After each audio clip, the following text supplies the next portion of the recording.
Magandang umaga po mga kasangbahay. Nandito po tayo ngayon sa Baseco Compound. Alam niyo naman itong lugar na ito ay malapit sa baybaying dagat. Kaya ang paalala po ng pamahalaang lungsod ng Maynila na kung maaari ay lumikas po yung ating mga kababayan na nandirito kasi batay sa abiso na aabot ng 2 metro yung posibleng taas ng alon sa mga lugar na ito. Kaya po abiso po sa ating mga kasangbahay na dito sa ganitong mga lugar ay huwag nyo na pong hintayin na kayo po ay puntahan pa ng inyong mga barangay.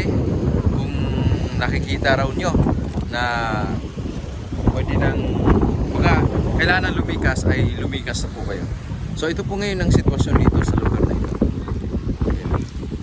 Medyo naramdaman na natin yung mahina lang yung hangin actually, pero yung ulan, mahina lang yung ulan pero yung hangin medyo may kalakasan ano.